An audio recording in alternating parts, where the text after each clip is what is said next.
হরে কৃষ্ণ। সফলা একাদশী ব্রত 2025 সালে কবে পালন করতে হবে? 15ই ডিসেম্বর সোমবার নাকি 16ই ডিসেম্বর মঙ্গলবার? বিশেষ করে এই একাদশী ব্রত একই দেশে 2 দিনে পালন করতে হবে। এর একটা কারণ হচ্ছে ত্রিস্পর্শা মহাদ্বাদশী রয়েছে। তাই বছরের একটি গুরুত্বপূর্ণ একাদশী ব্রত, এই সফলা একাদশী ব্রত কবে পালন করতে হবে এবং এর পারণ অত্যন্ত গুরুত্বপূর্ণ বিষয়। পারণ কোন স্থানে কোন সময়ে পালন করতে হবে, সেই পালনের সময়সূচি শাস্ত্রে এই সফলা একাদশী ব্রতের বিশেষ মাহাত্ম্য কথা বর্ণনা করা হয়েছে। আজকের এই পর্বে আমরা সেই প্রসঙ্গে জানার চেষ্টা করব।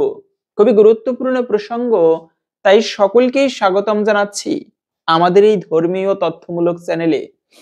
আশা করছি আজকের এই তথ্যগুলো আপনাকে অবশ্যই সমৃদ্ধ করবে এবং ভালো লেগে থাকলে একটি লাইক করে কমেন্টে জয় শ্রী রাধা মাধবের জয় একবার হলেও লিখে যাবার অনুরোধ জানাচ্ছি। আমরা তো জানি একাদশী ব্রত মহাপবিত্রতম দিন। ভগবানের কৃপা লাভের জন্য যত প্রকার মাধ্যম রয়েছে, যেমন সত্যযুগে মনি ঋষিরা যুগ যুগান্তর ধ্যান করার মাধ্যমে ইষ্টদেবের বিশেষ কৃপা প্রাপ্ত করত। আবার ত্রেতা যুগে যজ্ঞ করানোর মাধ্যমে ভগবানের কৃপা লাভ করত, মনস্কামনা পূর্ণ হতো। যেমন যজ্ঞ করিয়ে দশরথ রাজা রামচন্দ্রকে প্রাপ্ত করেছেন। আবার দাপর যুগে হচ্ছে পূজা অর্চনা, কিন্তু এই কলিযুগে হচ্ছে নাম সংকীর্তন। কিন্তু এই শুধুমাত্র এই একাদশী ব্রত পালন করার ফলেও ভগবানের বিশেষ কৃপা কিন্তু লাভ করা যায়। বেশি কিছু না, শুধু একাদশী ব্রত পালন করবে আর ইষ্টদেবের পুজো করবে, সৎভাবে জীবনযাপন করবে, এতেই সে ব্যক্তি বৈকুণ্ঠবাসী হতে পারে। ভগবানের সব থেকে একটি প্রিয় দিন এই একাদশী ব্রতের দিন। তো বছরে এরকম 24টা একাদশী ব্রত আসে। সেই 24টি একাদশী ব্রতের মধ্যে একটা অন্যতম মহিমাপূর্ণ ব্রত হচ্ছে এই পবিত্র সফলা একাদশী ব্রত। কিন্তু প্রথমেই বলে দিচ্ছি এই ব্রতটি কবে পালন করতে হবে। আমরা পালনের সময়টা একটু পরে জেনে নিচ্ছি। তবে এই ব্রত মূলত বিশেষ করে বাংলাদেশ, ভারতের পশ্চিমবঙ্গ, দিল্লি, উড়িষ্যা, আসাম, তারপরে হচ্ছে এভাবে করে বৃন্দাবন, এই সমস্ত স্থানে 15ই ডিসেম্বর সোমবারে, 16ই ডিসেম্বর মঙ্গলবারে পালন করতে হবে এবং কিছু কিছু স্থানে পালন করতে হবে 15ই ডিসেম্বর সোমবার।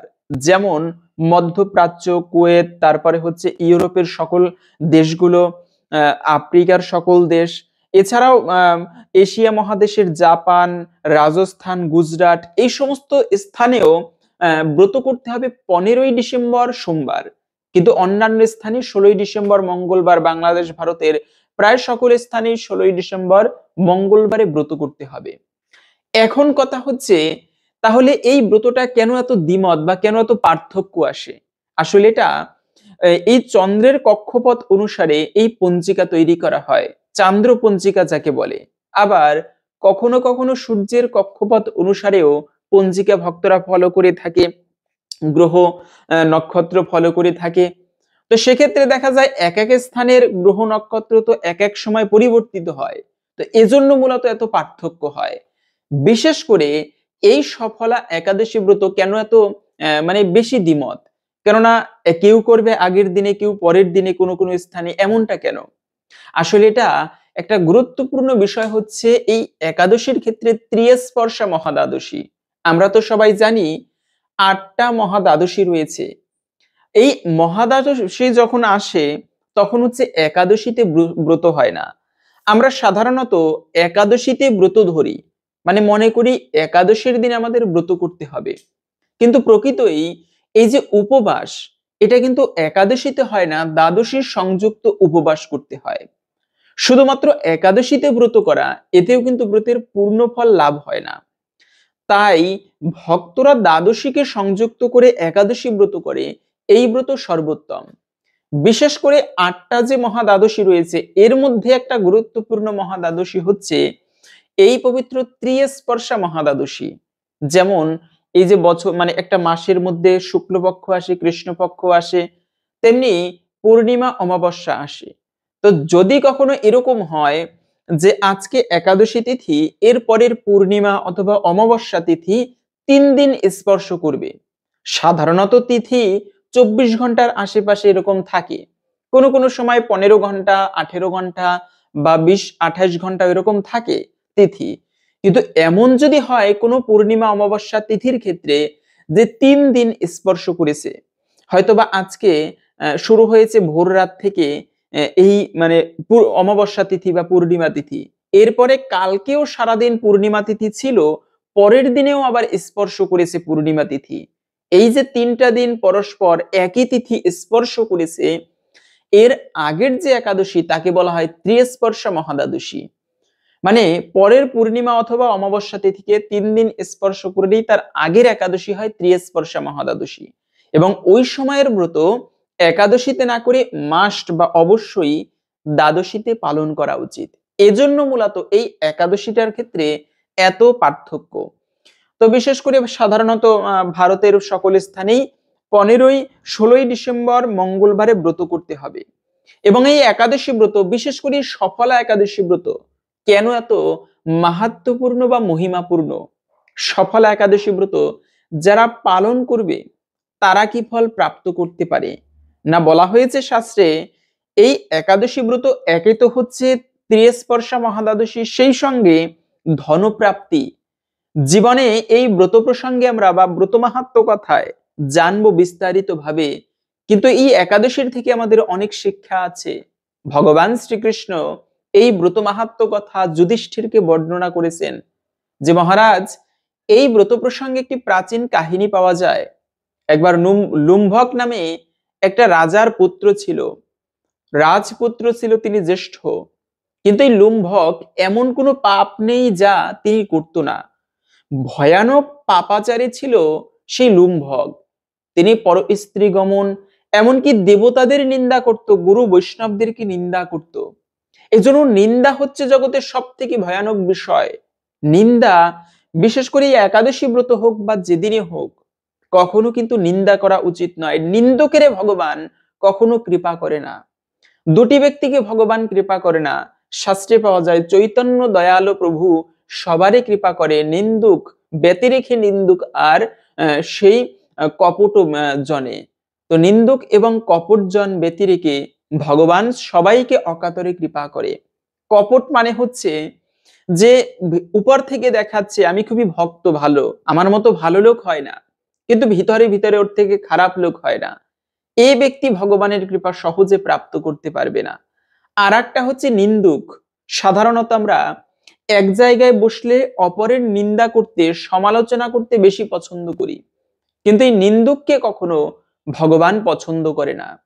এজন্য খেয়াল করে দেখবেন, আপনি যদি এক জায়গায় বসে অপরের নিন্দাই শুনতে থাকেন বা করতে থাকেন, তখন মনের মধ্যে অপর মানে বিভিন্ন খারাপ কিছু কাজ করে, মানে বিভিন্ন রাগ খারাপ কিছু কাজ করে। কিন্তু যখন আপনি অপরের এক জায়গায় বসলে অপরের ভালো কিছু নিয়ে আলোচনা করুন, দেখবেন তাহলে সেই ব্যক্তির ভালো গুণগুলো একটুকু হলেও নিজের মধ্যে প্রকাশ পায়।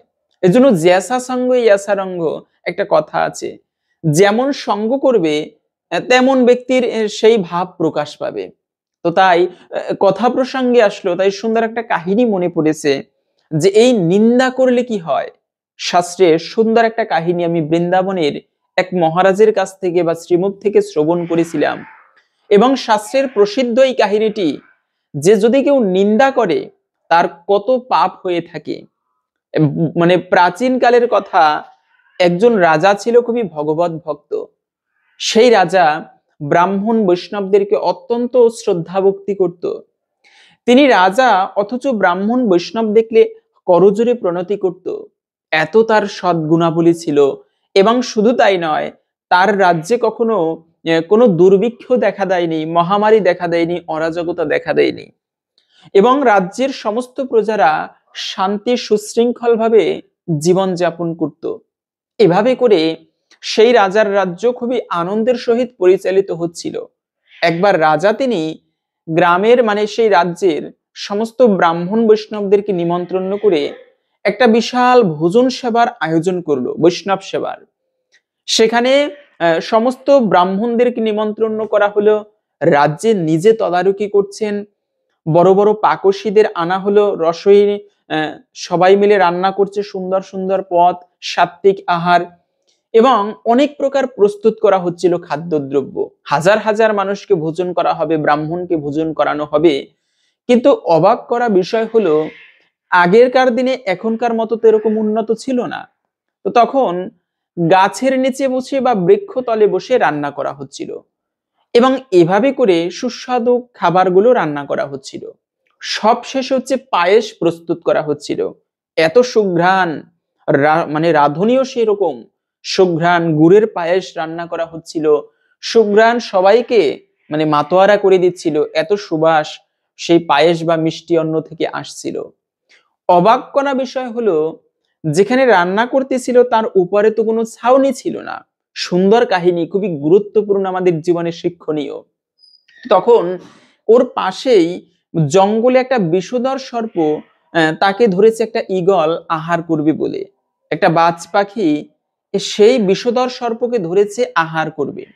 এভাবে করে সেই বাজ পাখিটি বিষধর সর্প, মানে কালিজাতি সর্প আমাদের গ্রাম্য ভাষায় বলে, তো ভয়ানক সাপের মধ্যে ওর বিষ, মানে সব থেকে বিষধর সর্প। ওকে নিয়ে আকাশ পথে যাচ্ছিল সেই বাজ পাখি, এবং ওই সাপটাও তখন প্রাণের ভয়ে ভীত হয়ে প্রাণ বাঁচানোর জন্য তিনি ঈগলের পায়ে কামড় দিয়েছে। প্রাণের ভয় কার না আছে, সমস্ত বিষ কামড় দিয়ে ঈগলের পায়ে ছেড়ে দিয়েছে, কিন্তু ঈগলকে আর কাবু করতে পারেনি। কিন্তু সব থেকে গুরুত্বপূর্ণ বিষয় যেটা, ওই সাপের বিষ, এক ফোঁটা বিষ এসে সেই যেখানে রান্না করা হচ্ছিল সেই খাবারের মধ্যে, পায়েসের মধ্যে সংমিশ্রণ হচ্ছে। এটা তো আর কেউ খেয়াল করেনি। সামান্য এক ফোঁটা সাপের বিষ পড়েছে, কেউ খেয়াল করেনি, চোখে পড়েনি। ওই বিষ ওভাবে করে সমস্ত মিষ্টান্ন, মানে খাবারের মধ্যে মিশ্রিত হলো, মিষ্টি অন্নর মধ্যে। এভাবে করে সাপ বাজ পাখি তারা তো চলে গিয়েছে, ওদিক থেকে সবশেষে সবার ভোজন পরিবেশন করা হলো। এক একটা পদ কত সুস্বাদু, সে সবাই ধন্য ধন্য করতে লাগলো। সবশেষে যখন এই মিষ্টি অন্ন প্রসাদ বা এই মিষ্টি অন্ন ভোগ দেওয়া, মানে খাবার পরিবেশন করা হচ্ছিল, সমস্ত ব্রাহ্মণগণ যে যে এই খাবার গ্রহণ করেছে সবাই মারা পড়লো। রাজা তো অবাক, হাই ভগবান, করলাম একটা বৈষ্ণব সেবা, ব্রাহ্মণ সেবা, এত ব্রাহ্মণ হত্যার পাপ আমার জীবনে লেগে গেল, কি ভুল করলাম আমি? আমার জানা মতে তো আমি কোনো ভুল করিনি। রাজ্যের গ্রামবাসীরাও জানে মহারাজের এখানে কোনো দোষ নেই, কেন মহারাজের মতো একজন লোক হয় না। কিন্তু কি করবে, সবার রাজ্যে কান্নার রোল পড়ে গেল, এত বৈষ্ণব ব্রাহ্মণ হত্যার পাপ কে নেবে এই দায়ভার? ঠিক আছে, যমরাজ পর্যন্ত অবাক, এই পাপের শাস্তি কাকে দিবে? কেন, পাপ কি ঈগল করেছে? ঈগল তো নিজের জীবন বাঁচানোর জন্য খাবার সংগ্রহ করে যাচ্ছিল। তাহলে কি সাপ করেছে পাপ, যে বিষ ছেড়ে দিয়েছে? সর্পও তো কোনো পাপ করেনি। তাহলে কে করিল পাপ? তাহলে কি রাজা করেছে, যিনি এই বৈষ্ণব সেবা দিচ্ছিল? তারও তো কোনো পাপ নয়, তিনি শুদ্ধ মনে করেছিল।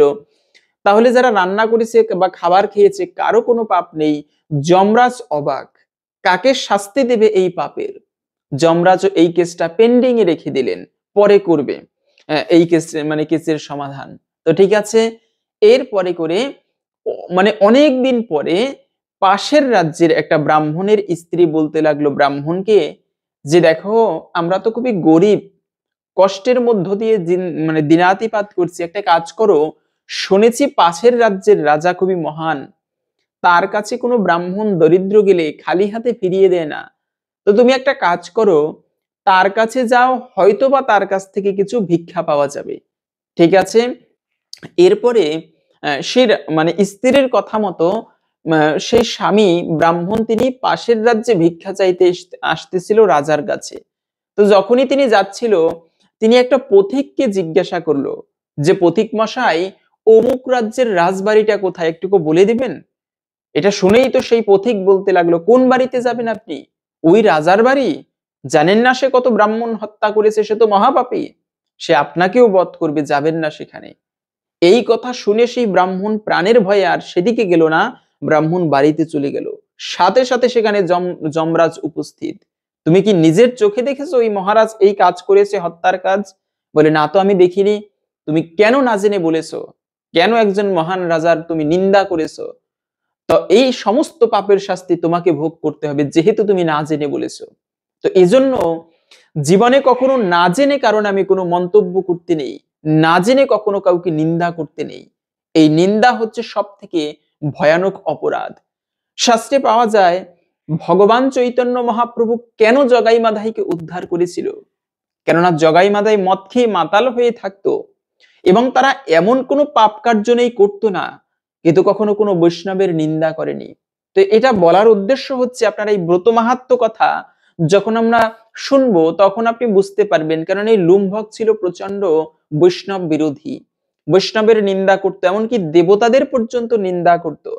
আর এ কারণে বাবা তাকে পরিত্যাগ করলো, তাকে ঘর ছাড়া করে দিল, তোমার মতো সন্তানের দরকার নেই। তো এর পরবর্তীতে গিয়ে এই একাদশী ব্রতটা কত মাহাত্ম্যপূর্ণ চিন্তা করুন, এই সফলা একাদশী ব্রত। সেই লুম্ভক খুবই কষ্টে দিন যাপন করতে লাগলো।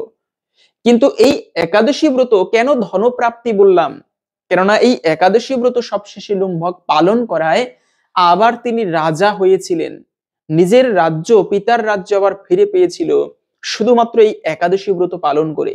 শুধু তাই নয়, দিব্য দেহ প্রাপ্ত করা যায়। আমাদের যে শরীর, এটা হচ্ছে পঞ্চভূতে তৈরি, মাটি, জল, বায়ু, অগ্নি এবং আকাশ। এই পাঁচটা বিষয় দিয়ে আমাদের এই জড় দেহটা তৈরি। কিন্তু দিব্য শরীর লাভের মাহাত্ম্য হচ্ছে, যারা দেবতাদের শরীর প্রাপ্ত করেছে ওই দেব শরীরে কখনো রোগ ব্যাধি নেই। যেমন আমাদের এই শরীর জন্ম আছে, ব্যাধি আছে, রোগ ব্যাধি আছে এবং বৃদ্ধ হতে হবে, কিন্তু দেবতারা কখনো বৃদ্ধ হয় না, দেবতারা যৌবন সম্পন্ন এবং তারা তাদের শরীরে কখনো রোগ হয় না। এটা বিশেষ মাহাত্ম্যপূর্ণ। তো এই দিব্য শরীর সেই লুম্ভক তিনি এই একাদশী ব্রত পালন করায় প্রাপ্ত করেছিল। এজন্য এই একাদশী ব্রত এতটা মহিমাপূর্ণ, এতটা মাহাত্ম্যপূর্ণ। পাশাপাশি হচ্ছে এই একাদশী ব্রত পালন করে যদি কেউ রাত্রিতে জাগরণ করতে পারে, রাত্রিকালে একাদশী ব্রতে জাগরণ করাও সব থেকে গুরুত্বপূর্ণ বা মহিমাপূর্ণ বলা হয়েছে। এর ফলেও বলা আছে হাজার হাজার বছর তপস্যা করলে যে ফল প্রাপ্ত করা যায়, কিন্তু একাদশীর দিনে শুধুমাত্র রাত্রি জাগরণ করবে, ব্রত করে ভগবানের নাম কীর্তন করবে রাত্রিকালে, এতে সেই ফল প্রাপ্ত করতে পারবে। এটা আমার কোনো কথা নয়, শাস্ত্রে একাদশীর মাহাত্ম্যে বর্ণনা করা আছে। এজন্য অত্যন্ত মাহাত্ম্যপূর্ণ এই একাদশী ব্রত। তো আমরা প্রথমে যদিও জানি কিভাবে একাদশী ব্রত পালন করতে হয়, তারপরেও সংক্ষেপে জেনে নিচ্ছি। অবশ্যই একাদশীর আগের দিনে সংযম পালন করতে হবে। আগের দিনে নিরামিষাদি খাবার গ্রহণ করবেন এবং রাত্র 11টার আগে খাবার খেয়ে দন্ত ধাবন বা দাঁত ব্রাশ করে নিতে হয়, যেন দাঁতের গোড়ায় খাবার আটকে না থাকে। না হলে যদি আগের দিনে দন্ত ধাবন করা না হয় আর দাঁতের গোড়ায় খাবার আটকে থাকে, একাদশীর দিনে সেই খাবার পেটে গেলে এতে কিন্তু ব্রতে দোষ লাগে। এর জন্য একাদশীর দিনে বা আগের দিনে দন্ত ধাবন করা উচিত এবং একাদশীর আগের দিনে অবশ্যই নিরামিষ খাবার গ্রহণ করতে হবে। কিন্তু অনেকেই আছে যারা প্রবাসে থাকে, কাজকর্ম করে বা স্টুডেন্ট, নিরামিষ খাওয়া হচ্ছে না, তারা কি একাদশী ব্রত পালন করতে পারবে যদি পরিবেশক্রমে আগের দিনে আমিষ খেয়ে ফেলে বা ভুল করে আমিষ খেয়ে ফেলে? সেক্ষেত্রে কি ব্রত করতে পারবে কিনা? হ্যাঁ, উচিত আগের দিনে নিরামিষ খাওয়া, কিন্তু যদি না পারে বা পরিবেশক্রমে না হয়, সেক্ষেত্রে অবশ্যই যে কেউ একাদশী ব্রত পালন করতে পারবেন। 8 থেকে 80 বছর পর্যন্ত প্রত্যেকের একাদশী ব্রত পালন করা একান্ত বিধেয় এবং কর্তব্য। সকলের এই একাদশী ব্রত শ্রদ্ধা এবং ভক্তি ভরে পালন করা উচিত। জগতে যত প্রকার ব্রত দেখি না কেন, বিশ্ব পঞ্চক ব্রত রয়েছে, তারপরে হচ্ছে দামোদর ব্রত রয়েছে, শিব চতুর্দশী ব্রত রয়েছে, এরকম করে যত প্রকার ব্রত আমরা দেখি না কেন, সব থেকে শ্রেষ্ঠ হচ্ছে একাদশী ব্রত। এর উপরে কোনো শ্রেষ্ঠ ব্রত নেই। ভগবান একাদশী ব্রত পালনকারীকে অত্যন্ত কৃপা করে এবং এই একাদশীর দিনে আপনারা খুবই সকাল সকাল ঘুম থেকে উঠে একাদশীর দিনে যে কাজগুলো আমাদের অবশ্যই করা উচিত, তার মধ্যে প্রথমত হচ্ছে সম্ভব হলে মঙ্গল আরতি করবেন। দেখবেন এর জন্য বা আমরা শাস্ত্র পড়লেও বুঝতে পারি বা জানতে পারি যে সাধু সন্ত মহাজনেরা খুবই ভোরে ভোরে ঘুম থেকে উঠে সৃষ্টিকর্তার সাধনা করত। এজন্য মঙ্গল আরতি সকালবেলা ঘুম থেকে উঠে স্নান আদি করে ঠাকুরের সামনে বসে ঠাকুরের যে আরতি করা হয় তাকে বলা হয় মঙ্গল আরতি। মাঝে মাঝে ঠাকুরের সামনে বসে প্রার্থনা করবেন, পুজো অর্চনা করবেন, দেখবেন একটা দিব্য অনুভূতি বা পজিটিভ এনার্জি ভিতর থেকে কাজ করে, দিব্য শক্তি ভিতর থেকে কাজ করে, সারাদিন কর্মে অনুপ্রেরণা যোগায়। এজন্য প্রভাতকালে উঠে ঠাকুর পুজো করা, ঠাকুরের নাম জপ করা, সংকীর্তন করা অত্যন্ত মহিমাপূর্ণ। কিন্তু বিশেষ করে সব সময় করতে না পারলেও অন্তত পক্ষে এই পবিত্র সফলা একাদশীর দিনে হরিবাসরে আপনারা অবশ্যই এই কার্যটি করতে পারেন। তা না পারলেও যে আমি ব্যস্ত রয়েছি একাদশীর দিনে, সকালবেলা ভগবানের চরণে অবশ্যই চেষ্টা করবেন একটুকু পুষ্প অথবা তুলসী পত্র নিবেদন করে কাজকর্মে যেতে। কেননা উপবাস শুধুমাত্র একটুকু না খেয়ে থাকলাম আর ব্রত হলো, বিষয়টা এরকমটা নয়। উপবাস মানে হচ্ছে ভগবানের সন্নিকটে বাস করা, ঠাকুর ভক্ত সঙ্গ করা। এজন্য উপবাস করার পরে সঠিক সময়ের মধ্যে আমাদের ওই দিনের ঠাকুর পুজো করা উচিত। অন্ততপক্ষে ঠাকুরের সংক্ষিপ্ত পরিসরে হলেও সেবা দেওয়া উচিত। বিশেষ করে ভক্ত সঙ্গ। এই দিনে ইচ্ছা মতো ঘুমালাম, এটাও কিন্তু ব্রত নয়। এখন অনেকে বলতে পারেন যারা অসুস্থ তারা কি ঘুমাবেন না? অসুস্থ হলে ঘুমাতে পারে, কিন্তু একাদশী ব্রতের দিনে ভুলেও যে কাজগুলো করতে নেই তার মধ্যে একটা হচ্ছে একাদশীর দিনে ঘুমানো উচিত নয়। এতে কিন্তু ব্রতের পূর্ণ ফল বা পুণ্য ফল প্রাপ্ত করা যায় না। কেননা ব্রত করার পরে যদি কেউ স্বপ্নে দেখে যে আমি পঞ্চরবি শস্য ভক্ষণ করছি, তাতেও কিন্তু ব্রত ভঙ্গ হয়। এর জন্য একাদশী ব্রত পালন করার পরে উচিত নয় কিন্তু রাত্রি মানে দিনের বেলা ঘুমানো, রাত্রি ঘুমাতে পারে। যদি স্বপ্নে দেখে পঞ্চরবি শস্য খাচ্ছি, এতে কিন্তু ব্রতে দোষ লাগে বা ব্রত ভঙ্গ হয়। তো বিষয়টা অবশ্যই আপনারা খেয়াল রাখবেন। অসুস্থ হলে তাদের জন্য ভিন্ন কথা। এবং এই একাদশীর দিনে ভুলক্রমেও আপনি ব্রত করেন কিংবা না করেন, কিন্তু পঞ্চরবি শস্য কখনো খাওয়া উচিত নয়। এতে মহাপাপের ভাগী হতে হয়।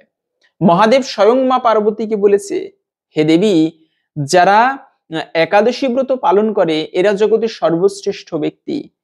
এদের দেবতারা পর্যন্ত একাদশী ব্রত পালনকারীকে পুজো করে থাকে, দেবতারা পর্যন্ত সম্মান করে। এমনকি যমরাজ পর্যন্ত নিজে বলেছেন যমদূতদেরকে, হে যমদূতগণ, তোমরা শুনে রাখো, যেখানেই তোমরা একাদশী ব্রত পালনকারীকে দর্শন করবে তাদেরকে তোমরা দূর থেকে প্রণাম করে চলে আসবে, কখনো তাদেরকে এই নরকে বা যমলোকে আনবে না। কেন? তারা দেবতাদেরও দুর্লভ, তারা আমাদের প্রণাম্য। তাই একাদশী ব্রত পালনকারীকে যমরাজ পর্যন্ত প্রণাম করে সম্মান করে। এর একটা কাহিনী পাওয়া যায়। অজান্তে একাদশী ব্রত পালন করায় মহাপাপিষ্ঠ থেকে যমরাজ তাকে সাষ্টাঙ্গে প্রণাম করেছিল। একবার সেই নর্মদা নদীর তীরে গালব নামে এক মহামুনি বাস করত। এই মুনি তিনি নিজে অষ্টাঙ্গ যোগ অনুশীলন করত, সবসময় তিনি সৃষ্টিকর্তার সাধনা করত, ধ্যান করত। এবং ধ্যানে যদি কোনোদিন সমাধি আসতো 7-8 দিন পর্যন্ত কেটে যেত, বাহ্যিক চেতনা ফিরে আসতো না। কিন্তু এই গালব মুনির একটা পুত্র ছিল, নাম ছিল ভদ্রশীল। বাবা হচ্ছে তিনি অষ্টাঙ্গ যোগ অনুশীলন করত, কিন্তু ভদ্রশীল তিনি এক মনে বিষ্ণু পুজো করত। বাবা ধ্যান যোগ করত, কিন্তু পুত্র ভক্তি যোগ অনুশীলন করত। সব সময় তিনি ভগবান বিষ্ণুর পুজো করত এবং নর্মদা নদীর তীরে বালুকা দিয়ে মূর্তি তৈরি করে তা বিষ্ণু পুজো করার পরে আবার বিসর্জন দিয়ে দিত। শুধু তাই নয়, নিজে একাদশী ব্রত পালন করত, আবার পাশের সবাইকে বলতো তোমরা কিন্তু সবাই একাদশী ব্রত পালন করবে। নিজের বাবাকেও বলতো বাবা একাদশী ব্রত পালন করবে। তো তার বাবা গালব মুনির মনে প্রশ্নের উদয় হলো, আমি তো কোনোদিন ভদ্রশীলকে এই একাদশী ব্রত পালন করা শিখাইনি, ধর্মকর্ম করা শিখাইনি, তো ও কোথা থেকে এই সমস্ত দিব্য বিষয় শিখতে পারলো? ঠিক আছে, একদিন ভদ্রশীলকে ডেকে বলতে লাগলো, পুত্র, তোমাকে তো আমি এই সমস্ত বিষ্ণু পুজো করা, একাদশী ব্রত আদি করা শিখাইনি, তো তুমি কোথা থেকে এই বিষয়গুলো শিখতে পারলে? তখন সেই ভদ্রশীল বলতে লাগলো যে পিতা, আমি হচ্ছি জাতিস্বর, আমার পূর্ব জীবনের কথা স্মরণে আছে, ভুলিনি আমি পূর্ব জীবনের কথা। পূর্বজন্মে আমি ধর্মধ্বজ নামে এক মহাপাপিষ্ট রাজা ছিলাম। প্রথম জীবনে ধর্ম অনুযায়ী রাজ্য শাসন করতাম, রাজ্যের প্রজারা অন্তত সুন্দরভাবে আমাকে সম্মান করত, কিন্তু আমার অনেক বাহুবল ছিল। আমি অন্যায়ভাবে বিভিন্ন রাজ্য দখল করতে লাগলাম। মন্ত্রীদের কুমন্ত্রণায় বিভিন্ন রাজ্য থেকে টাকা পয়সা ধন সঞ্চয় করে আমার রাজকোষ বৃদ্ধি করতে লাগলাম। এভাবে করে আমার রাজ্যের সমৃদ্ধি করতে লাগলাম, কিন্তু রাজ্যের কোনো উন্নতি লক্ষ্য করলাম না। রাজ্যে অরাজকতা দেখা দিল। এভাবে করে পাপময় জীবন যাপন করতে লাগলাম। এবং একদিন কি হলো, মৃগয়া করতে বেরিয়েছি বনের মধ্যে সৈন্যদেরকে নিয়ে। দুর্ভাগ্যক্রমে সৈন্যদেরকে হারিয়ে আমি একা একা তাদেরকে খুঁজতেছিলাম। সারাদিনে কিছু আহার করিনি, জল ফোঁটা পর্যন্ত পান করিনি। এভাবে করে আমি বনের মধ্যে বিচরণ করছিলাম, প্রচন্ড ক্ষুধা তৃষ্ণায় কাতর হয়ে। দুপুর গড়িয়ে বিকাল, বিকাল গড়িয়ে সন্ধ্যা উপস্থিত হলো, কিন্তু কাউকে খুঁজে পেলাম না। সন্ধ্যার পরে দেখতে পেলাম বনের মধ্যে একটা ভাঙা মন্দিরে কিছু তীর্থযাত্রী এসে রাত্রি জাগরণ করে রয়েছে। আমিও তাদের সঙ্গে সেই রাত্রি জাগরণ করে রইলাম, হরিকথা ভক্তিগীত আদি শ্রবণ করলাম। এবং পরের দিনে আমার প্রচন্ড ক্ষুধা তৃষ্ণায় মৃত্যু হলো। যমদূতগণ ভয়ানক কালপাশে বিদ্ধ করে আমাকে, অগ্নি পুরাণে পাওয়া যায় যে একটা কাকড়া 40,000 কাকড়া বিচ্ছু দংশন করলে যে কষ্ট হয়, যে যন্ত্রণা হয়, মৃত্যুর সময় যখন আত্মাকে টেনে বের করে সেই দেহ থেকে যমদূত কালদূত, ওই সময় সেই যন্ত্রণা হয়, সেই কষ্ট হয়, কিন্তু ভয়ানক কষ্ট হয়, যে কারণে আত্মা ওই দেহে থাকতে পারে না। এজন্য আমার পরের দিনে মৃত্যু হলো। যমলোকে আমার বিচার করা হচ্ছিল। চিত্রগুপ্তকে যমরাজ প্রশ্ন করলো, দেখো তো চিত্রগুপ্ত, এই রাজা কত পাপিষ্ঠকে কি শাস্তি দিতে পারি? আমি তো ভয়ে কম্পিত হচ্ছে আমার শরীর। কিন্তু চিত্রগুপ্ত বলল, মহারাজ, যদিও এই মহাপাপিষ্ঠ ধর্মধ্বজ রাজা ছিল, কিন্তু মৃত্যুর আগের দিনে অজান্তে একাদশী ব্রত পালন করেছে। এটা শুনেই যমরাজ সিংহাসন থেকে নেমে সাষ্টাঙ্গে দণ্ডবত প্রণাম করলো। তখন সেই ভদ্রশীল বলতে লাগলো যে, বাবা, আমি তো কিছু বুঝতে পারছিলাম না কি হচ্ছে। কিন্তু যমরাজ প্রণাম করার পরে বলল, এই একাদশী ব্রত পালন করেছে এ আমাদের দুর্লভ দেবতাদেরও। শুনে রাখো যমদূতগণ, আর কোনোদিন একাদশী ব্রত পালনকারীকে নরকে আনবে না। এবং যমরাজ আমাকে সুস্বাদু ভোজন দিয়ে সেই দিব্য রথে করে বৈকুণ্ঠে ভগবানের কাছে পাঠিয়ে দিয়েছে। সেখানে ভগবানের ধামে দিব্যকাল ও যুতকোটিকাল দিব্য সুখ উপভোগ করার পরে আমার একটুকু ইচ্ছা হলো যে একাদশী আমি অজান্তে পালন করায় ভগবানের চরণ প্রাপ্ত করেছি, তাহলে সেই একাদশীর একটুকু প্রচার করব, যেন সবাই এই একাদশী ব্রত পালন করে। তাই তো আমি ভগবানের আদেশে তোমার মতো মহামুনির পুত্র হয়ে জন্মগ্রহণ করেছি, এবং আমি এই জন্মে একাদশী ব্রত পালন করে ভগবানের কাছে পৌঁছে যেতে চাই। তাহলে বুঝতে পারেন একাদশী ব্রত কতটা মাহাত্ম্যপূর্ণ, কতটা গুরুত্বপূর্ণ। এজন্য এই একাদশী ব্রত আমাদের প্রত্যেকের একান্ত শ্রদ্ধা এবং ভক্তি ভরে পালন করা উচিত।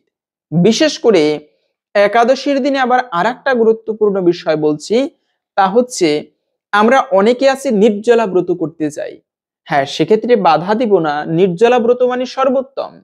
নির্জলা একাদশী ব্রতের সম্পূর্ণ ফল প্রাপ্ত করতে চাইলে অবশ্যই তাকে নির্জলা ব্রত করা উচিত। জল ফোঁটা পর্যন্ত পান করা উচিত নয়। ব্রত হয় 3 ধরনের, যা তো আমরা আগেও জেনেছি, উত্তম, মধ্যম এবং কনিষ্ঠ। তো উত্তম হচ্ছে নির্জলা ব্রত করবে, জল ফোঁটা পর্যন্ত পান করবে না। আর মধ্যম হচ্ছে ফলমূলাদি গ্রহণ করে ব্রত করবে। এবং ফল খেয়েও যদি হচ্ছে না, ভারী ভারী কাজকর্ম করতে হয় অথবা ঔষধ সেবন করতে হয়, শরীর অসুস্থ, সেক্ষেত্রে পঞ্চরবি শস্য বাদে সবজি দিয়ে রান্না করে খেতে পারেন। কাঠবাদাম, কাজু বাদাম, মিষ্টি কুমড়া, মিষ্টি আলু, পেঁপে, কাঁচকলা, এখন আবার আলুর সেই রুটি করা যায়। অনেকভাবে খাবার প্রস্তুত করে সূর্যমুখী তেল অথবা ঘি দিয়ে রান্না করবেন। তবে সরিষার তেল ব্যবহার করা উচিত নয়। আবার যে কোনো প্রকার শাক খাওয়া যাবে না। ধান জাতীয় খাবার বর্জন করতে হয়, গম জাতীয় খাবার, যে কোনো প্রকার ডাল, সরিষা, পাঁচফোড়ন, এমনকি কাঁচা লঙ্কা ব্যবহার না করে পারলে করা উচিত নয়। এই সমস্ত খাবার একাদশীর দিনে অবশ্যই বর্জন করে আপনি সবজি দিয়ে রান্না করে হলেও এই ব্রত পালন করতে পারেন। এতে পাপের ভাগী হয় না, ব্রতের ফল লাভ করা যায়। তবে সর্বোত্তম হচ্ছে নির্জলা ব্রত করা। কিন্তু বলতে চাচ্ছি যেটা, নির্জলা ব্রত করতে গিয়ে অনেক সময় অসুস্থ হয়ে পড়ে। দেখা যায় পরস্পর কয়েকটা নির্জলা ব্রত করেছে। বর্তমানে তো কলির প্রভাব, আমরাও হচ্ছে কলির মানে রোগগ্রস্ত জীব। তো এই জন্য নির্জলা ব্রত করতে গিয়ে অনেক সময় কি হয়, বিপরীত হয়, বিভিন্ন পেটের সমস্যা হয়। আমি এখন অনেককে দেখি বৃদ্ধ যারা, তারা নির্জলা ব্রত করে, কিন্তু আমরা পারি না। কেন? তাদের শরীরটাই সেভাবে তৈরি হয়েছে, মানে তৈরি হয়েছে বলতে তারা সেভাবে পারে, কেননা তারা আগের লোক। কিন্তু এখন আমরা পারি না তেমন। কেন? রোগ ব্যাধি বেশি বাসা বাঁধছে, খাবারও ভেজাল বেশি। তো এজন্য আপনি নির্জলা হচ্ছে বছরে কয়েকটা বিশেষ একাদশী করতে পারেন যদি শরীর অসুস্থ হয় বেশি। নির্জলা জোর করে করতে হবে না, এমন নয় আমি বাধা দিচ্ছি। যদি করতে পারেন নির্জলা ভালো, তবে নির্জলা করতে গিয়ে যদি শরীর অসুস্থ হয়ে পড়ে, সেক্ষেত্রে আপনি সবজি দিয়ে রান্না করে অথবা ফলমূল গ্রহণ করে ব্রত করতে পারেন। কেননা যারা প্রতিটা একাদশী ব্রত বর্তমান যুগে পালন করে, এদের আসলে অনেক সময় সমস্যা হতে পারে পেটে। তো তাই আপনারা ফলমূলাদি গ্রহণ করে ব্রত করতে পারেন এবং বিশেষ বিশেষ একাদশী ব্রতগুলো নির্জলা করবেন। এটা হচ্ছে বাস্তবিক কথা। এরপরে যদি কারো নির্জলা ব্রত করতে ইচ্ছা হয় অবশ্যই করবেন, কেন এটা তো ভালো। ধর্ম কাজ করায় যদি প্রাণ ত্যাগ হয়, বিসর্জন হয়, সেটাও মঙ্গলময়। তার মানে আমি বলছি না প্রাণ দিয়ে ধর্ম করতে হবে, বিষয়টা তা নয়। শরীর রক্ষা করে ধর্ম। তো যাই হোক, এই দিনে আবার আরেকটা বিষয় হচ্ছে, অনেকে প্রশ্ন করে, বিশেষ করে মায়েরা, এই প্রশ্নটা বেশিরভাগ মায়েরা করে যে আমার স্বামী ব্রত করে না, আমি বিবাহ করেছি, স্বামী এই ব্রত আদি পছন্দ করে না, ধর্ম বিশেষ করে একাদশী ব্রত করে না। সে হচ্ছে হয়তোবা শিবের পুজো করে অথবা সে মা কালী দেবীর পুজো করে। তো আমি কি তার স্ত্রী হয়ে, স্বামী তো ব্রত করে না, কিন্তু স্ত্রী কি ব্রত করতে পারবে কিনা? সুন্দর একটা প্রশ্ন। স্বামী যদি ব্রত নাও করে, স্ত্রী অবশ্যই ব্রত করতে পারবে। কেন? এতে স্বামীরও মঙ্গল হয়, সংসারের মঙ্গল হয়, সন্তানাদির মঙ্গল হয়। একাদশী ব্রত, অনেকে বলে যে সধবা মায়েরা একাদশী করতে পারবে না। না, দ্রৌপদী একাদশী ব্রত করত পঞ্চ পাণ্ডবের সাথে, মা পার্বতী মহাদেবের সাথে ব্রত করে। একাদশী ব্রত কি সধবা কি বিধবা প্রত্যেকেই পালন করতে পারবে, এর জন্য কোনো বাধ্যবাধকতা নেই। প্রত্যেকে যে কেউ আপনারা ভক্তি শ্রদ্ধা ভরে একাদশী ব্রত পালন করতে পারবেন। এবং এই সধবা মায়েরা যদি একাদশী ব্রত করে, এতে আরো স্বামী সন্তানের প্রকৃত মঙ্গল লাভ হয়ে থাকে। তাই একাদশী ব্রত সকলের আমাদের পালন করা উচিত। এবং এই একাদশীর দিনে দধি খাওয়া যাবে কিনা? হ্যাঁ, সেক্ষেত্রে একাদশীর দিনে আপনারা নিজেরা যদি দধি তৈরি করেন, দুগ্ধজাত খাবার আপনারা অবশ্যই খেতে পারবেন। দুগ্ধ জাতীয় যে কোনো প্রকার খাবার আপনারা বাড়িতে অবশ্যই গ্রহণ করতে পারবেন। কিন্তু বাহিরের যে দুগ্ধ জাতীয় খাবার, বাহিরের খাবার কিন্তু খাওয়া উচিত নয়। কেন? তার মধ্যে অনেক সময় পঞ্চরবি শস্যের সংমিশ্রণ থাকে। তো ওই খাবারগুলো একাদশীর দিনে খাওয়া উচিত নয়। এমনি আপনি নিজে দধি তৈরি করে তা খেতে পারেন। পাশাপাশি হচ্ছে, এই দিনে অসুস্থ হলেও কি ব্রত করতে হবে? হ্যাঁ, কি সুস্থ কি অসুস্থ, ৮ থেকে ৮০ বছর পর্যন্ত প্রত্যেকের একাদশী ব্রত পালন করা উচিত। আপনি সবজি রান্না করে গ্রহণ করতে পারেন ঔষধ সেবন করার জন্য। কত প্রকার এখন তো রুটি করা যায়, আটা রুটি। সেভাবে করে যদি ইচ্ছা থাকে ব্রত করার, অনেক মাধ্যম আছে। এমন নয় একেবারে নির্জলা করতে হবে অসুস্থ হবার পরেও, না। আপনি অনেক প্রকার রুটি করা যায় এখন একাদশীর দিনে, আলুর দম দিয়ে রুটি করা যায়। যদি ইচ্ছা হয় করতে পারেন। তবে ব্রাহ্মণ, ঔষধ, গুরুবাক্য এগুলো গ্রহণ করা যাবে। অবশ্যই শরীর পরিস্থিতি অনুযায়ী সিদ্ধান্ত নেবেন ব্রতের। এভাবে করে। এবং আরেকটা বিষয় হচ্ছে, এই একাদশীর দিনে সুচিতা পালন খুবই গুরুত্বপূর্ণ একটা প্রসঙ্গ। ব্রত করেছি অথচ সুচিতা যদি না থাকে, কলিযুগে সুচিতা নেই বললেই চলে। আর এই সুচিতা যদি না থাকে, তবে ব্রতের কিন্তু পূর্ণ ফল প্রাপ্ত হয় না। এজন্য একাদশী ব্রত করার পরে স্বামী স্ত্রীর শারীরিক সঙ্গ করা উচিত নয়, এতে সুচিতা নষ্ট হয় একাদশীর দিনে। এমন নয় যে স্বামী স্ত্রীর শারীরিক সঙ্গ করা যাবে না, কিন্তু একাদশীতে করা উচিত নয়। এবং সেই সঙ্গে আপনি টয়লেটে গিয়েছেন বা রাত্রিকালে ঘুম থেকে উঠে অন্তত পক্ষে অর্ধ স্নান করতে হয়। মানে হাত পা ভালো করে এই পর্যন্ত ধৌত করতে হয়, নাভির নিচ থেকে নিচে পর্যন্ত টয়লেটে যাবার পরে ধৌত করতে হয়। এটা হচ্ছে শৌচতা বিধির নিয়ম। এভাবে করে অবশ্যই আপনারা সুচিতা অবলম্বন করবেন। এবং ঠাকুর পুজো করার আগে অবশ্যই যত ঠান্ডা হোক না কেন চেষ্টা করবেন গরম জল করে হলেও স্নান করে ঠাকুর পুজো করতে। তো যাই হোক, এখন আমরা জেনে নিচ্ছি এই একাদশী ব্রত, সফলা একাদশী ব্রতের মাহাত্ম্য কথা। আপনি এই দিনে ব্রত করেন কিংবা না করেন, প্রত্যেকে অন্ততপক্ষে বাড়িতে বসে হলেও এই একাদশী ব্রতের মাহাত্ম্য কথা নিজেরা পাঠ করবেন, শ্রবণ করবেন। এর ফলে কি হয়, এই একাদশী ব্রতের মাহাত্ম্য কথা শ্রবণ করলে এতে ভগবান বিষ্ণুর কৃপা একটুকু হলেও প্রাপ্ত করা যায়। কেননা আপনার সামনে হয়তোবা আহ, অমুক দেশের রাজা দাঁড়িয়ে আছে, চীনের রাজা মনে করেন, এখন আপনি সেই রাজাকে চিনেন না, কিন্তু যদি আপনি তার মাহাত্ম্য আগে থেকে জানতেন, এ হচ্ছে অমুক দেশের রাজা, এই ভালো কাজ করেছে, আপনার হৃদয় থেকে একটা ভক্তি জাগে তার প্রতি। তো একাদশী ব্রত আপনি পালন করছেন কিন্তু জানেনই না এই ব্রত করলে কি হয়। তো এজন্য ঐকান্তিক ভক্তি আনার জন্য একাদশী ব্রতের মাহাত্ম্য কথা প্রত্যেকের শ্রবণ করা উচিত। তাই আমরা প্রথমত জেনে নিচ্ছি এই সফলা একাদশী ব্রতের মাহাত্ম্য কথা। এরপরে অত্যন্ত গুরুত্বপূর্ণ বিষয়, কোন স্থানের পালন কখন করতে হবে, পালনের সময়সূচি, কেননা সঠিক সময়ের মধ্যে পালন করতে হয়। তো আমরা এরপরে সেই প্রসঙ্গে জেনে নেব। শুরু করছি সফলা একাদশী ব্রতের মাহাত্ম্য কথা। পৌষ মাসের কৃষ্ণপক্ষের একাদশীর নাম সফলা। ব্রহ্মাণ্ড পুরাণে যুধিষ্ঠির শ্রীকৃষ্ণ সংবাদে এই তিথির মাহাত্ম্য বর্ণিত হয়েছে। যুধিষ্ঠির বললেন, হে প্রভু, পৌষ মাসের কৃষ্ণপক্ষিয়া একাদশীর নাম, বিধি ও পূজ্য দেবতা বিষয়ে আমার কৌতূহল নিবারণ করুন। শ্রীকৃষ্ণ বললেন, হে মহারাজ, আপনার প্রতি স্নেহবশত এই ব্রত কথা বিষয়ে বলছি। এই ব্রত আমাকে যেরকম সন্তুষ্ট করে, বহু দান দক্ষিণাযুক্ত যজ্ঞাদি দ্বারা আমি সেরকম সন্তুষ্ট হই না। তাই যত্ন সহকারে এই ব্রত পালন করা একান্ত কর্তব্য। এবং পৌষ মাসের কৃষ্ণপক্ষিয়া একাদশীকে সফলা বলা হয়। যেমন নাগদের মধ্যে শেষ নাগ, পক্ষীদের মধ্যে যেমন গরুর, মানুষের মধ্যে ব্রাহ্মণ, দেবতাদের মধ্যে নারায়ণ সর্বশ্রেষ্ঠ, তেমনই সকল ব্রতের মধ্যে একাদশী ব্রতই সর্বশ্রেষ্ঠ। হে মহারাজ, যারা এই ব্রত পালন করেন তারা আমার অত্যন্ত প্রিয়। তাদের এ জগতে ধনলাভ ও পরজগতে মুক্তি লাভ হয়। হাজার হাজার বছর তপস্যা করলে যে ফল প্রাপ্ত করা যায়, শুধুমাত্র সফলা একাদশীতে রাত্রি জাগরণের ফলে তা অনায়াসে প্রাপ্ত হওয়া যায়। একবার একটি সুন্দর কাহিনী পাওয়া যায় এই একাদশী ব্রত প্রসঙ্গে। যেকবার মহিষ্মতি নগরে, এ মহিষ্মতি নামে রাজা প্রসিদ্ধ চম্পাবতী নগরে বাস করতেন।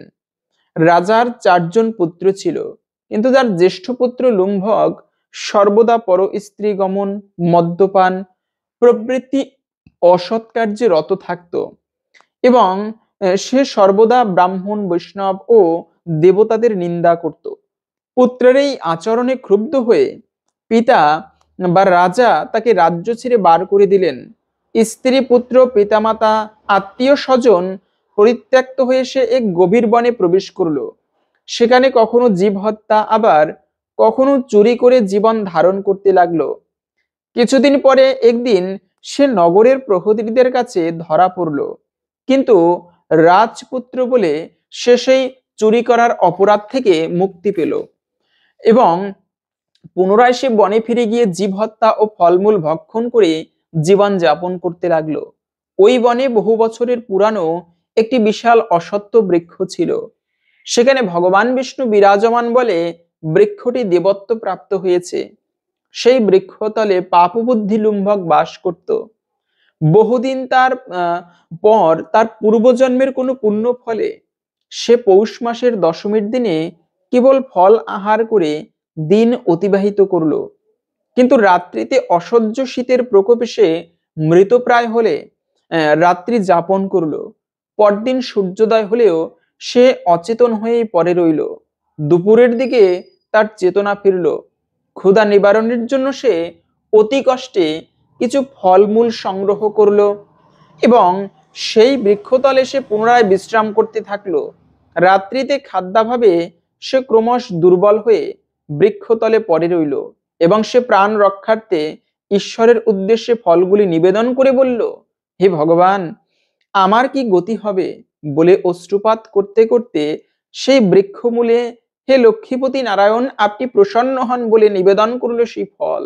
এইভাবে সে অনাহারে অনিদ্রায় রাত্রি যাপন করল। ভগবান নারায়ণ সেই পাপী লুম্ভকের রাত্রি জাগরণকে একাদশীর জাগরণ এবং ফল অর্পণকে পূজা বলে গ্রহণ করেছেন। এইভাবে অজ্ঞাতসারে লুম্ভকের সফলা একাদশী ব্রত পালন হয়ে গেল। প্রাতকালে আকাশে দৈববাণী হলো, হে পুত্র, তুমি সফলা একাদশী ব্রতের পুণ্য প্রভাবে রাজ্য প্রাপ্ত হবে। সেই দৈববাণী শোনামাত্র লুম্ভক দিব্যরূপ লাভ করলো। তার পাপবুদ্ধি দূর হলো। সে পুনরায় নিষ্কণ্টক রাজ্য লাভ করলো। স্ত্রী পুত্র সহ কিছুকাল রাজ্যসুখ ভোগের পরে পুত্রের উপর রাজ্যভার দিয়ে সে সন্ন্যাস আশ্রম গ্রহণ করলো। অবশেষে মৃত্যুকালে সে অশোক অভয় ভগবানের কাছে ফিরে গেল। হে মহারাজ, এভাবে সফলা একাদশী ব্রত পালন করেন তিনি জাগতিক সুখ এবং পরে মুক্তি লাভ করেন। এই ব্রতে যারা শ্রদ্ধাশীল তারাই ধন্য, তাদের জন্ম সার্থক, ইহাতে কোনো সংশয় নেই। এই ব্রত মাহাত্ম্য পাঠ ও শ্রবণের ফলে মানুষের রাষ্ট্রীয় যজ্ঞের ফল প্রাপ্ত হয়। এই ছিল মূলত পবিত্র সেই বিশেষ সফলা একাদশীর ব্রতের মাহাত্ম্য কথা। আশা করি বুঝতে পেরেছেন এই একাদশী ব্রত পালন করলে আমরা কি ফল প্রাপ্ত করতে পারি। এজন্য আপনি নিজে এই একাদশী ব্রত পালন করুন এবং সকলের মাঝে ছড়িয়ে দিন, যেন সবাই আমরা এই একাদশী ব্রত প্রসঙ্গে জেনে উৎসাহী হয়ে পালন করতে। কেননা ভগবান এতে আরো বেশি প্রসন্ন হয় যে আপনার মাধ্যমে অন্য কেউ উৎসাহী হয়ে ব্রত করেছে। পাশাপাশি হচ্ছে ব্রত যত ভালোভাবে করি, পারণটা অত্যন্ত গুরুত্বপূর্ণ বিষয়। অনেকে অনেক সময় প্রশ্ন করে যে প্রভু পারণটা কি। আসলে পারণ হচ্ছে যখন ব্রত ভঙ্গ করা হয়, ওই ব্রতভঙ্গ বিষয়টাকেই পারণ বলে। তো পারণ তো করতে হয় পরের দিনে আমরা জানি, কিন্তু বিশেষ করে ভারতের এই সফলা একাদশীর ক্ষেত্রে পারণ করতে হবে মানে মঙ্গলবারে ব্রত করতে হবে ভারতে। তো সেক্ষেত্রে বুধবারে পালন করতে হবে। পশ্চিমবঙ্গে পালন করতে হবে পরের দিন সকাল 6টা 19 মিনিট থেকে 9টা 45 মিনিটের মধ্যে। দিল্লিতে পালন করতে হবে সকাল 7টা 7 মিনিট থেকে 10টা 33 মিনিটের মধ্যে। বৃন্দাবনে পালন করতে হবে সকাল 7টা 3 মিনিট থেকে 10টা 31 মিনিটের মধ্যে। ভারতের উত্তরপ্রদেশে পালন করতে হবে সকাল 6টা 50 থেকে 10টা 18 মিনিটের মধ্যে। এবং মুম্বাই মহারাষ্ট্রে পালন করতে হবে সকাল 7টা 4 মিনিট থেকে 10টা 44 মিনিটের মধ্যে। এবং বাংলাদেশে পালন করতে হবে 6টা 34 মিনিট থেকে 9টা 7 মিনিটের মধ্যে। এই হচ্ছে পালনের সময়সূচি। এবং আপনি যে স্থানে আছেন, যদি সেই স্থানের পালনের সময়সূচি না জানেন, শুধু এই সফলা একাদশী নয়, যে কোনো একাদশীর ক্ষেত্রে সেক্ষেত্রে সকাল 9টার আগে পালন করে নেবেন, 7টা থেকে 9টার মধ্যে পালন করে নেবেন, তাতেও পালন হবে যদি পালনের সময়সূচি না জানেন। এভাবে অবশ্যই সঠিক সময়ের মধ্যে পালন করবেন। এবং পালন করার সময় যে মন্ত্র, তা হচ্ছে ওম একাদশাম নিরাহার ব্রত নানেন কেশব প্রসিদ সুমুখনাথ জ্ঞানদৃষ্টি প্রদুভব। এই মন্ত্র উচ্চারণ করে প্রার্থনা করে পালন করবেন। তো আশা করছি আজকের এই তথ্যগুলো আপনাকে সমৃদ্ধ করেছে। ভালো লেগে থাকলে একটি লাইক করে সবার মাঝে ছড়িয়ে দিবেন এবং কমেন্টে জয় শ্রী রাধা মাধবের জয়, জয় সফলা একাদশীর জয় একবার হলেও লিখে যাবার অনুরোধ জানাচ্ছি। ভগবানের কৃপায় সকলের জীবনে আমাদের মঙ্গল হোক, এই কামনা করে আজকের ভিডিওটি এখানে সমাপ্ত করছি। হরে কৃষ্ণ।